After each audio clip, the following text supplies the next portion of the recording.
On the edge of a small, wind-brushed town named Willowmere stood a modest bakery that smelled of sugar, cinnamon, and comfort.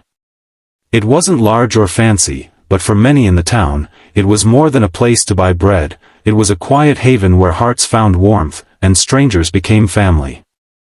Above the door, written in simple hand-painted letters, were the words, "The Heart That Never Closed." The bakery's owner, Mrs. Alma Rivers, was a widow in her late 60s. She had soft silver hair tied neatly in a bun, eyes the color of morning tea, and a smile that seemed to lift the weight off any heart that entered her shop. Alma had run the bakery alone for nearly 20 years, ever since her husband, George, passed away. While others might have locked the doors and left behind the reminders of what once was, Alma did the opposite. She kept the doors open, the ovens warm, and her heart even warmer. Every morning before sunrise, she'd light the ovens and whisper a short prayer that her bread would nourish not just bodies but spirits. And somehow, it always did.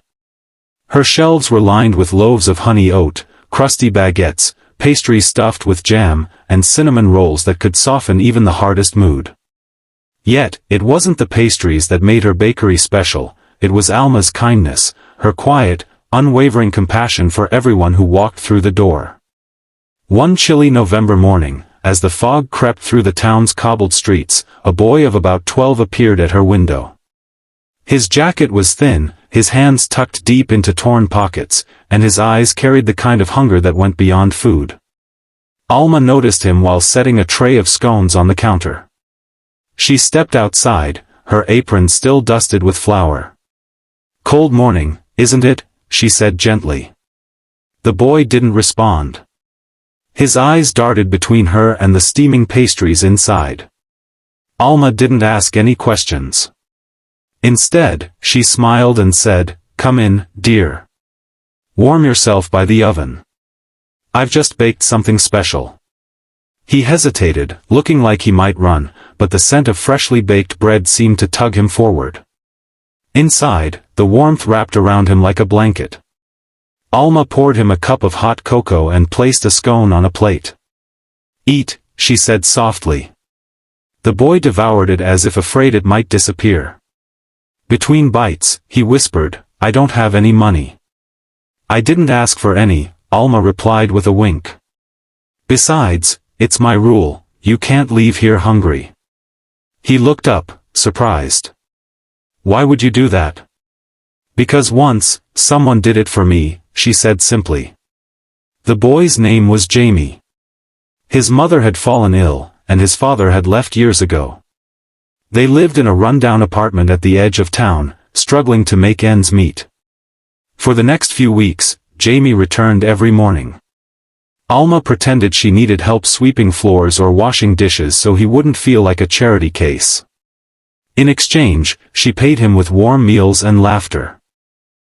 Over time, Jamie learned to knead dough, measure ingredients, and even decorate cupcakes. The bakery became his refuge, a place where the world's cruelty was softened by kindness and sugar. Alma saw in him a spark, the same drive she once saw in her husband when they started the bakery with nothing but hope. One snowy evening, as Alma was closing up, Jamie hesitated at the door. "Mrs. Rivers," he said quietly, "why do you help people like me? You don't even know me." Alma placed a gentle hand on his shoulder. "Jamie, when my husband died, I thought my world had closed. I wanted to shut this place forever. But one night, a young mother knocked on my door, begging for bread for her children. I gave her everything I had left. The next morning, she returned with tears in her eyes and a small bouquet of wildflowers she'd picked. It reminded me that love never leaves, it multiplies. Since then, I decided this bakery would never close to anyone in need. That's where its name came from. The heart that never closed." Jamie's eyes glistened, and though he didn't say it, Alma could see gratitude glowing behind them. As winter deepened, the town faced hardship. The local mill, which employed half the town, shut down without warning. Families found themselves struggling, and the once bustling main street grew quieter each day. But Alma's bakery stayed alive, not with profit, but with purpose. Every morning, she baked twice as much as she could sell and set aside baskets marked for those in need. Jamie helped distribute them to families too proud or too afraid to ask for help.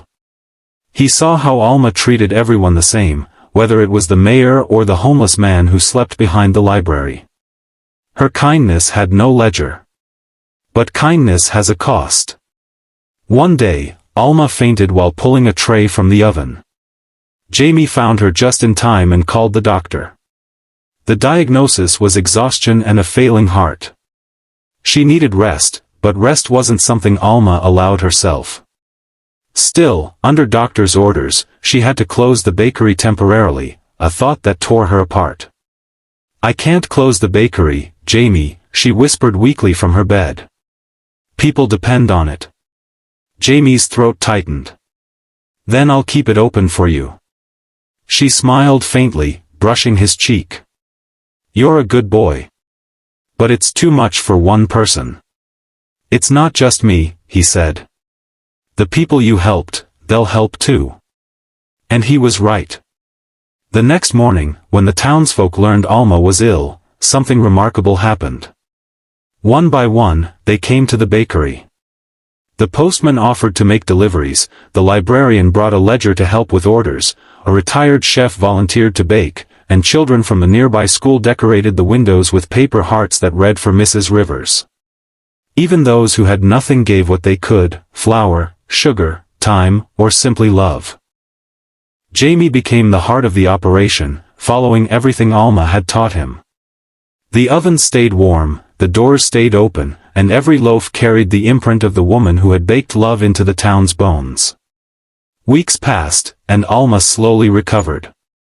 When she was finally well enough to walk, she made her way to the bakery, expecting to find it closed.